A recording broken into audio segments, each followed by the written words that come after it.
Hello, and welcome to my YouTube channel. My name is Hannah, the Suburban Witch, and today I'm going to talk to you a little bit about clearing and cleansing your energetic field. So what do I mean by this? As we go throughout our days, we are often, in contact with people that might be really emotional or might be really negative. And especially if you're an empath, you might take on some of this energetic soot, let's call it, and it can be really helpful to just cleanse yourself and clear all of that out of your energy field so that you know your emotions are truly yours, they're not someone else's you've picked up, and just to sort of get yourself back to that centered, beautiful energy that is just you. Also really great if you are in a old house or moving into a new house, to cleanse the space.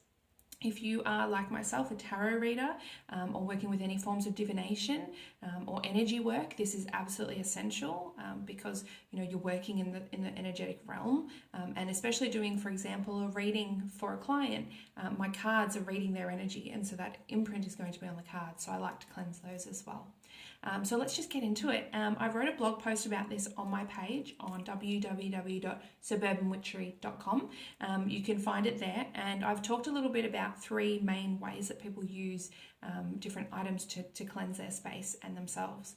So the first one I spoke about was water, and I pinpointed that there is something called Florida water, which is a product from the United States from the 1800s. It's basically a mixture of alcohol and some essential oils. A lot of people do use that. It's very common in the Hoodoo religion to use that to wash your floors, to cleanse your space, to have on your altar. There's some other things like everybody knows holy water, which is basically water that has been blessed by a religious, either a priest in the Catholic Church or depending on your religion, it's just blessed water. And you can actually do this yourself as well. So simply take a jar, any jar will do, and then you're just going to fill it up with water, depending on what you're wanting to bring in or use it for. You can collect some water from the morning dew, some rainwater, water from a storm, that could be particularly powerful, those sorts of things. Pop it in your jar and then bless it yourself. So put your own intent into your jar, hold your hands above it, imagine that light pouring through you, using that intent to cleanse, and use this water as cleansing blessed water. Then use it on your own altar or in your space as well. So you can do it yourself. That's the power of being a witch. Then I go into some of the other things you can use, but I didn't mention this one. So this is my personal favorite. This was a gift from my husband. This is actually basically like a energy clearing spray.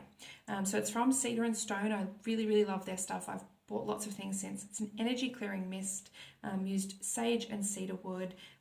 They're really beautiful. It's a blend of essential oils that are designed to energetically lift the area that you spray it on. It's a room and body spray and it smells amazing. So that's the water element done. Now I'm going to move on to the air element, and for that we have smoke cleansing. So what I like to use myself is, I'll show you one that's not half burnt, is a herb bundle. So this here, I've collected these from my garden. So this has some white sage in there that I grew organically at home. I don't like to buy that from the metaphysical stores anymore, just because I know that the price has gone up so much that the people from the First Nations of the United States no longer can access it, and that's where it comes from. So leave that to them. I did grow it myself at my old house, and that's where I've put it there. I've got some roses, some olive leaf, some lavender, rosemary, mulberry wood. Basically use what you have on hand. That's going to be the best for you and your environment. At the moment where we've moved to, I've only got access to rosemary. So yeah, there's one made with just rosemary. All you do is pick it, and a day or two later, once it's sort of wilted but not quite dry, tie it up with some string. So that's a herb bundle. And what you do, and I'm going to show you, this is one that I've been using here. And it takes a while to go through them as well. So you're just going to basically light it, just like that. You can see that beautiful smoke there. There you go. And you can use this to, for example, if you've been using your crystals to heal people energetically, you can run the smoke through your crystal. You can run it through your space, put it into each corner of the room, for example, making sure that your new home or your area that you're working in is clear of any energetic buildup. You can use it on your aura. I love the smell, it just smells amazing. A lot of people will use like an abalone shell to catch any of the ash.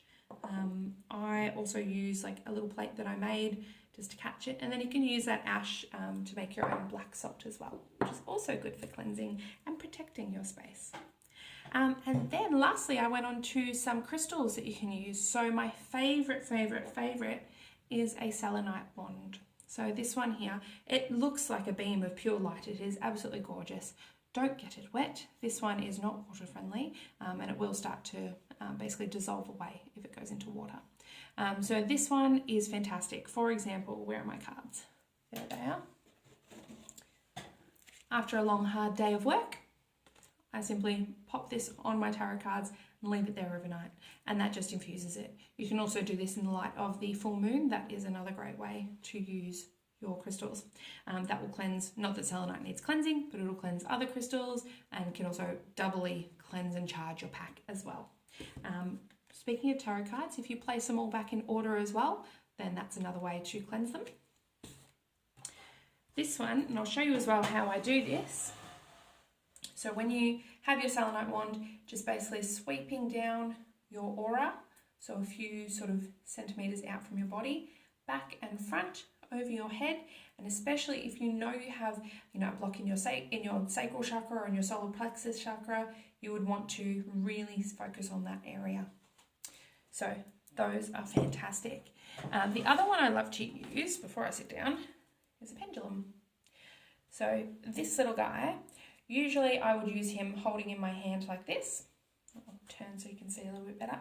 And then ask a question, and if it's yes, it would go clockwise. If it's no, it would go the other way. What you can do though is use this to balance out your chakras. So, for example, if I want my throat chakra or my heart chakra, I would basically hold it there just in front, hold it still, with my right hand. So right hand is going to direct energy down through the crystal. And often, if you just sit there in stillness, it'll start moving of its own accord quite differently to how it does when I'm asking a question. And what it's doing is and you're asking it to help cleanse that energy center. So your heart chakra or your throat chakra or your third eye chakra, that sort of thing. And then when it's finished, it'll just go automatically to the yes position that you've programmed it for and stop. And that's when it's done. So that's a really great way to use a pendulum to clear your own energy rather than your space. But you can also use it for tools, for your room, for if you feel like something's not quite right, just hold it over the item. It's a really useful object. So hopefully that's given you guys some food for thought and ways to get back to yourself, clear your area of negativity. Fantastic if you're in a care-related industry. So if you're a mum, that's spending a lot of time with other people and lots of big emotions for such tiny people. If you are a teacher, if you are a aged care worker, that sort of thing, you're going to be taking on a lot of other people's stuff. And then also therapist, tarot reader, medium, those sorts of jobs are really going to need it, and especially if you're in a toxic workplace. If you're in a place where you don't feel like you are free to make a mistake, or you are not free to be yourself, or you're constantly scared or worried you're going to get in trouble, that's not a good spot to be in, and that's a really good time to start cleansing your space and yourself. What that'll do, it'll give you some calmness back into your life, but it'll also start to align you and your thoughts with where you really should be and if this is worth it. So it'll help bring you to the next stage and see what isn't working for you, rather than being stuck in that haze of just emotions and negativity. So anyway, give those a go. Give me a comment. Let me know which one you like the best. Anything that I didn't cover that you'd like me to. And I will chat with you guys next time. Bye for now.